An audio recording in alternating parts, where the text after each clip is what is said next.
Assalamualaikum warahmatullahi wabarakatuh. Anak-anakku siswa-siswi MI Badul Ulum yang berbahagia, terutama anak siswa kelas 6.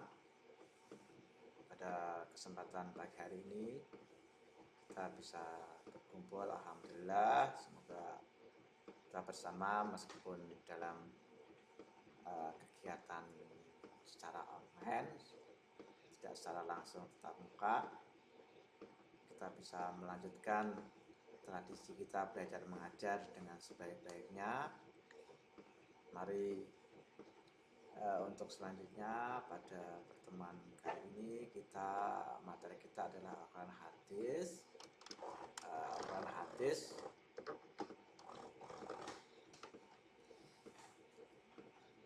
untuk semester 2 kita nanti akan membahas tentang surat Al-Duha, surat Al-Insyirah, dan hadis tentang anak soleh.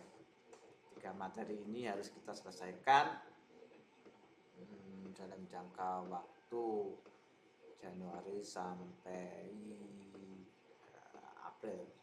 Ya, Maret mungkin harus sudah selesai. Januari, Februari, Maret. Januari kita membahas surat Al-Duha, kemudian Februari surat Al-Insyirah, dan Maret surat hadis tentang anak soleh. Mari kita awali kegiatan baca kita dengan membaca surah Al-Fatihah 1 kali. Semoga apa yang kita lakukan, kita baca dan mencari kita diri Allah Subhanahu wa taala dan diri Allah Subhanahu wa taala. Ala hadiniyah wa jami'an salihah. Al-Fatihah.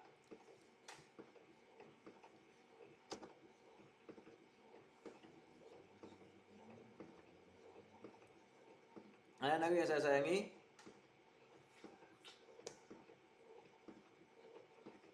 kita akan belajar tentang surat Al-Duha. Ada beberapa hal yang harus kita perhatikan, bagaimana kita membaca Al-Quran yang sebaik-baiknya, tajwidnya, qiraah kita harus sesuai dengan apa yang dituntut oleh syariat. Itu harus, jadi kita membaca Al-Quran tidak boleh seenaknya sendiri, harus sesuai dengan kaidah-kaidah bacaan yang telah diajarkan oleh guru kita.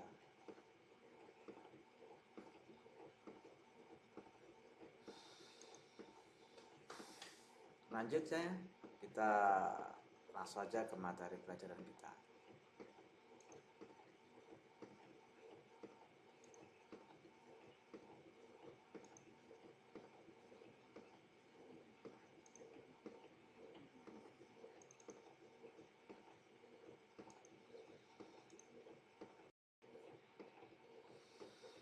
Materi belajar surat Al-Duha ada kompetensi inti dan kompetensi dasar.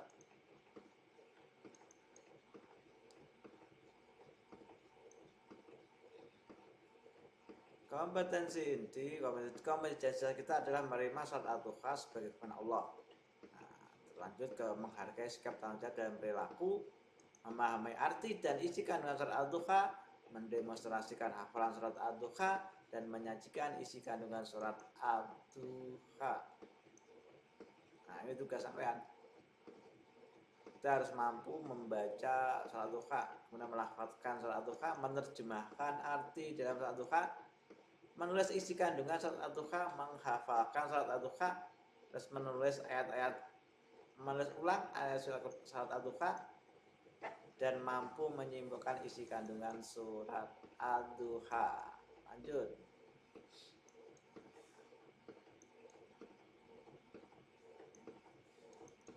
Amati dan ceritakan gambar berikut. Ini ada gambar. Gambar 1, ada anak ini olahraga ya, ini olahraga.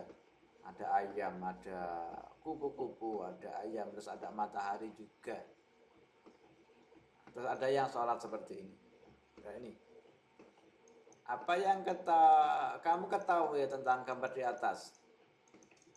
Apa yang kamu pahami dari gambar di atas? Apa? Ya. waktu duha dan anak sholat duha. Waktu duha, ini gambar waktu duha. Waktu duha itu matahari sudah terbit terus bisa sekira seatas pengawu itu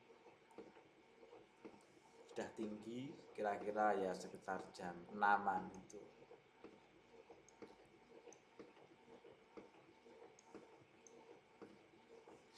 Pada waktu pagi hari udara masih segar. Saat kita pagi hari bangun, saat subuh, ayo siapa tadi yang belum saat subuh? Atau yang subuhnya ketinggalan? Digabung dengan duha, jadinya subuh dan duha. Ayo siapa tadi yang kita sudah dewasa, sampai sudah kelas 6, sama sudah wajib untuk melaksanakan sholat subuh, sama sudah ketetapan kewajiban sebagai orang mukallaf, orang Islam yang sudah balik dan berakal, wajib sholat subuh. Gak usah ngenteni diugah bapak ibu, harus sudah bangun tak kala mendengar azan subuh, karena itu ada kewajiban kita. Nah, setelah kita kewajiban sholat subuh kita laksanakan, maka ada kesunahan yang kita laksanakan juga, yaitu berupa sholat duha. Kalau sholat subuh itu waktunya sebelum terbitnya matahari, sholat duha waktunya setelah terbitnya matahari lebih. Jadi bukan bersama dengan terbitnya matahari, enggak, tapi matahari terbit sempurna di atas, kira-kira ada lebih seorang berdiri itu, kira-kira kalau sekarang ya kurang lebih kalau subuhnya jam 4, jam 5, jam 6 lah, jam 6 itu baru sholat duha. Nah, jadi itu waktu sholat duha adalah mulai dari jam 6 kurang lebih sampai kira-kira jam 6 saja, sampai nanti menjelang sholat zuhur.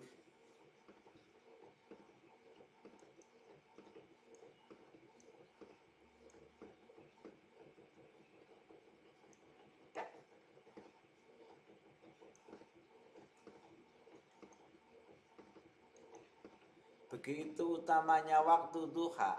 Nah, kemudian Allah menjadikan waktu duha itu sebagai nama surat dalam Al-Quran, karena utamanya itu. Tidak mungkin Allah memberikan perumpamaan dari waktu-waktu seperti itu sehingga dimasukkan dalam nama surat dalam Al-Quran kok tidak ada keutamaannya. Nah, mari bersama kita memahami surat duha, bersama-sama kita baca dengan fasih dan tartil. Bismillahirrahmanirrahim. Wadduha wal-laili idza saja, ma wadda'aka rabbuka wa ma qala, walal akhiratu khairul laka minal ula, wala sawfa yu'tika rabbuka fatarda, alam yajidka yatiman fa'awa, wa wajadaka dhallan fahada, wa wajadaka ailan fa'aghna, fa ammal yatima fala taqhar, wa ammas sa'ila fala tanhar, wa amma bi ni'mati rabbika fahaddits. Mari kita memahami isi kandungan surat At-Duha. Perhatikan materi yang saya sampaikan pada video kali ini.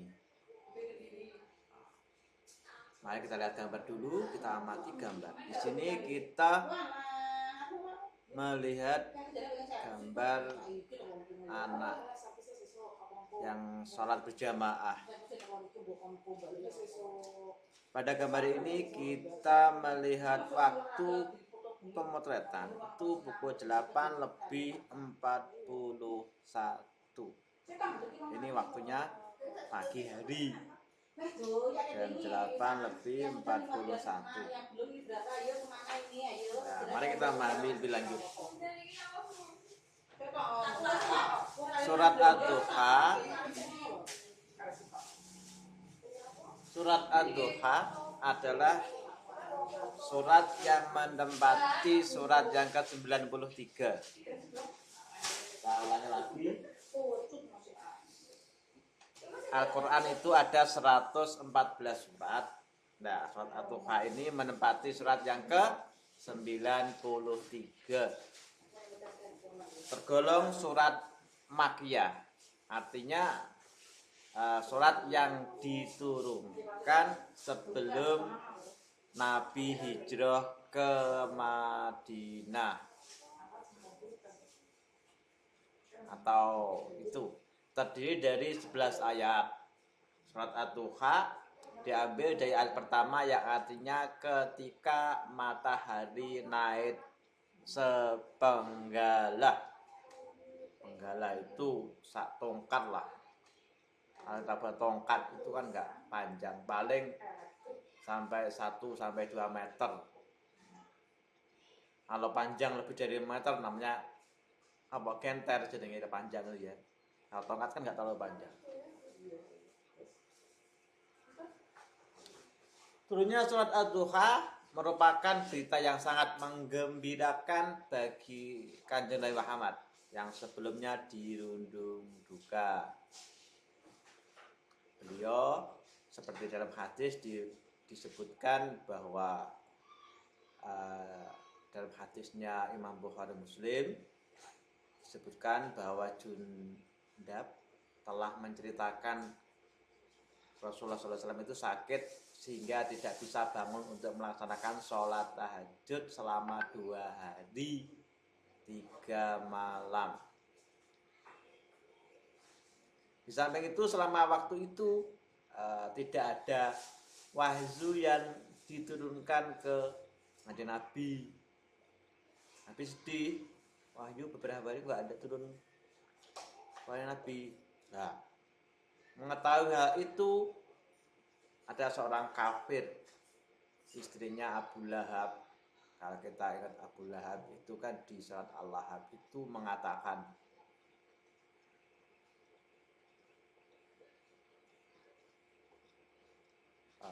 kepada Nabi Muhammad, sesungguhnya ini perkataan dari istrinya Abu Lahab, wahai Muhammad, sesungguhnya aku mengharapkan kalau syaitonmu itu, maksudnya ini malaikat Jibril yang biasa menurunkan wahyu itu telah meninggalkanmu dan aku tidak melihatnya lagi di dekatmu sejak 2 atau 3 malam yang lalu.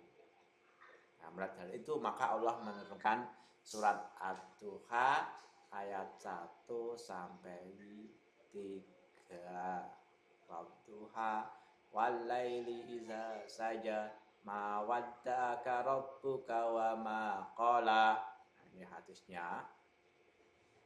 An Aswad ibni Qais qala sami'tu Jundab ibni Sufyan radhiyallahu anhu yaqulu istaka Rasulullah sallallahu alaihi wasallam falam yakum lailatani aw salasan faja'atu mra'atun faqalat ya Muhammad inni la arju ayyakuna syaiton buka qad tarakaka lam arahu kurbaka mundu lailatani aw salasin. Qala fa anzalallahu azza wa jal wa duha wal laili idza saja ma wa'adaka rabbuka wa ma qala. Hadis rawahu Bukhari wa Muslim. Ya, ini perkataan seorang perempuan kafir Quraisy tak kala melihat Nabi itu sakit, tidak bisa sholat tahajud selama 2 atau 3 malam.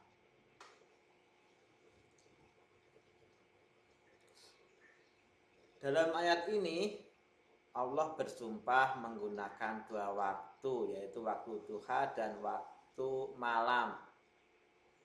Waktu duha demi waktu duha, yakni waktu matahari sepenggalah naik.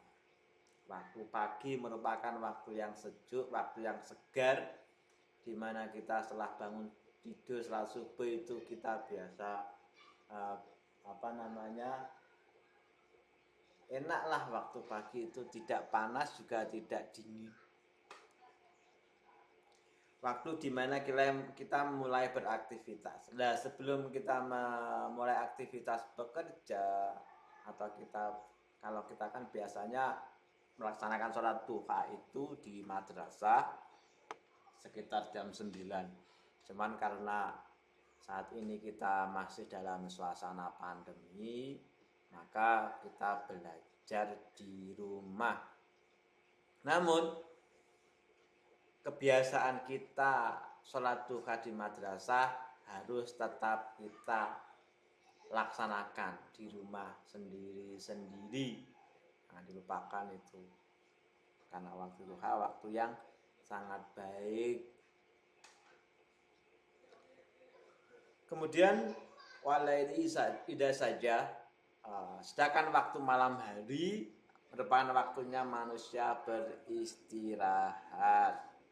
Waktu malam hari itu menggambarkan suasana yang tenang, di mana kalau kita tidak mendengar apa-apa kecuali hanya suara, kalau saat ini musim penghujan ya, mungkin yang di desa-desa itu kita biasa mendengarkan suara kata musim penghujan dingin itu, tidak ada kita istirahat. Nah, itu kita gunakan sedikit waktu kita untuk sholat tahajud. Nah, itu waktu-waktu yang sangat baik untuk kita mendekatkan diri kepada Allah. Lanjut, ayat yang ketiga. Ma wadda'aka rabbuka wa ma qala. Nah, ini merupakan jawaban dari Allah Subhanahu wa Ta'ala atas hinaan kepada Kanjeng Nabi Muhammad, hinaan orang kafir Quraisy kepada Kanjeng Nabi Muhammad, bahwa Allah itu sudah meninggalkannya dan membencinya. Maksudnya membencikan Kanjeng Nabi Muhammad karena beberapa hari sudah tidak menerima wahyu. Untuk itu Allah memberikan jawaban melalui surat Ad-Duha ini, mawadda'aka rabbuka wa ma qala, bahwa Allah itu tidak meninggalkannya dan tidak membencinya. Lanjut kepada ayat yang keempat, bahwa wal akhiratu khairul laka minal ula. Nah, kehidupan kita di akhirat nanti, di akhirat itu lebih baik dari kehidupan kita di dunia, karena akhirat itu penuh dengan kemuliaan. Akhirat itu tempat di mana kita menerima amal ibadah yang telah kita lakukan. Nah, makanya kayak apapun enaknya hidup di dunia, masih akan tetap enak hidup di akhirat. Itu yang enak. Beda nanti kalau orang-orang yang orang kafir yang tidak beriman kepada Allah, ya itu akan juga menerima pertanggungjawabannya atas apa yang dilakukan di dunia. Makanya agar kehidupan kita di dunia itu lebih baik agar kehidupan akhirat kita lebih baik dari kehidupan dunia, maka kehidupan dunia kita itu kita isi dengan hal-hal yang baik.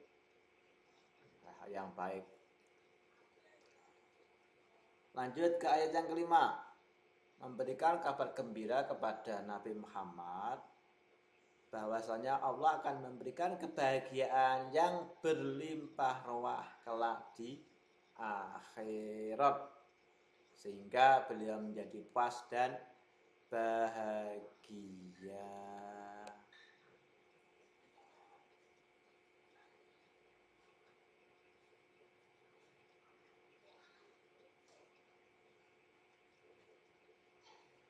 Nah, di sini mendapat kabar bahwasanya kehidupan akhiratnya Rasulullah itu tentunya kebahagiaan yang puas dan bahagia bagi Kanjeng Nabi. Tapi Rasulullah itu seorang nabi yang sangat-sangat memperhatikan umatnya. Sehingga beliau tidak rela kalau ada satu pun umatnya yang menjadi penghuni neraka. Sehingga di akhir hayatnya ini Nabi, tak kala beliau wafatkan atau diambil nyawanya, kata yang terucap dari bibir mulia Rasulullah itu adalah umati kaifa umati. Kanjeng Nabi masih sangat memperhatikan umatnya sehingga saat beliau akan meninggal pun masih memikirkan umatnya. Umatku, bagaimana kamu nanti umatku kalau saya ditinggal oleh Allah. Sehingga dalam satu hadis Nabi bersabda terkait dengan bahwasanya Allah akan memberikan kepuasan kepada Nabi dan Nabi akan bahagia. Beliau mengatakan, bagaimana mungkin aku merasa puas sedangkan seorang dari umatku masih berada di neraka. Ini ya, Kanjeng Nabi mikir umatnya, padahal Kanjeng Nabi sepenak disediakan kenikmatan, tapi beliau mikir umatnya kok enek salah satu yang ada di neraka. Beliau tidak mau menikmati kebahagiaan itu di surga. Sehingga dalam tafsir Ibnu Katsir telah disodorkan kepada Rasulullah karunia yang disediakan bagi umatnya satu peti dan Allah Subhanahu wa taala memberikan sudah istana kerajaan surga. Maka Rasulullah menjadi gembira mendengar hal itulah. Justru kebahagiaan, kegembiraannya Kanjeng Nabi itu jika bisa melihat umatnya itu mendapatkan kebahagiaan di surga, dan tidak ada satupun umatnya yang menjadi penghuni neraka. Rasulullah baru bahagia di situ. Itulah perhatian Kanjeng Nabi kepada kita sebagai umatnya. Istirahat pertama akan berakhir dalam 5 menit. The first break will be ended in 5 minutes.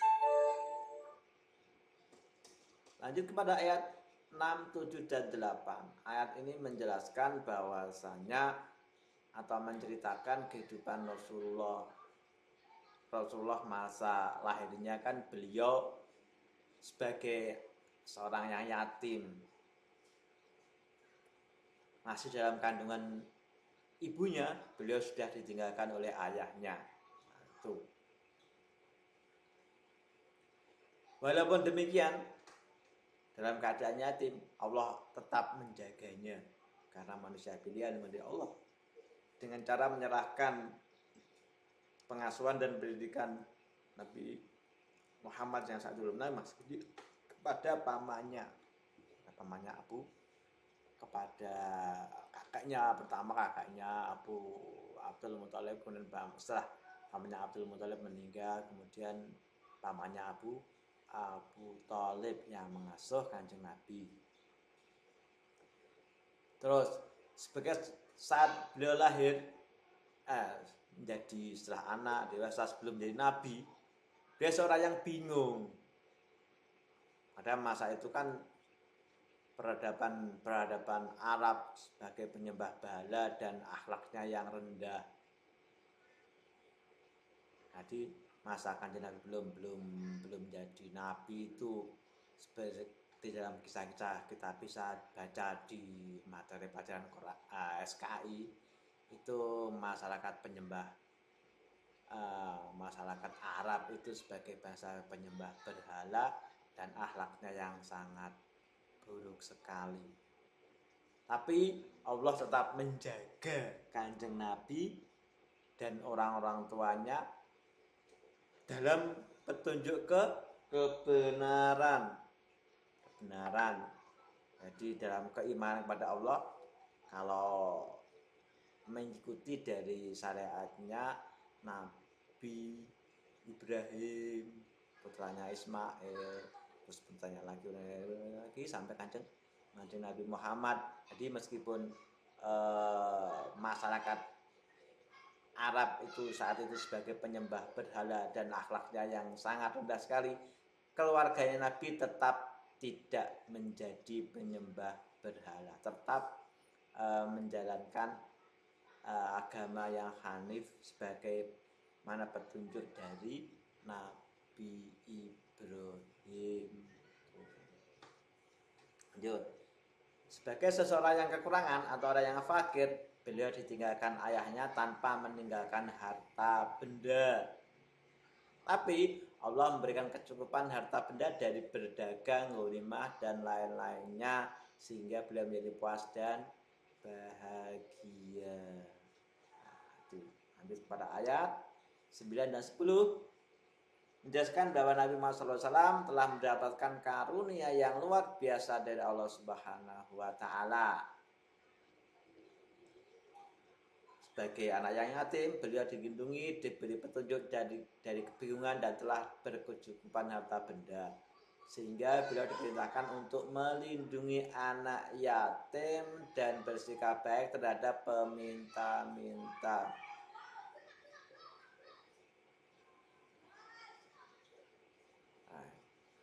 Fa'amma yatima fala taqhar wa masaila fala tanhar. Nah, di sini beliau diperintahkan untuk melindungi anak yatim dan bersikap baik terhadap peminta-minta.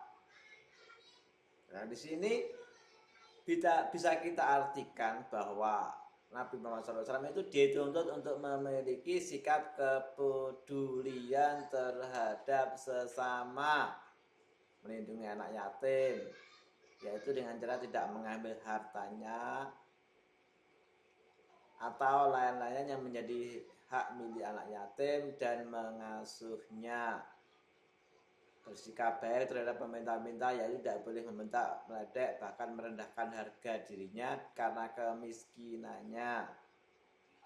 Terhadap peminta-minta juga dilarang untuk mengusurinya, dilarang menyakitinya dengan perkataan kasar. Oh, ini biasa kalau kita melihat orang-orang miskin yang ke rumah kita, kalau kita tidak bisa memberi, mohon maaf, pangapunten Bu, belum, nggak bisa, lainnya saja. Jangan kita malah mengusir, ya kalau ngaleh sana kene, tahu kono, nggak baik itu, nggak boleh itu, merendahkan harga diri orang lain.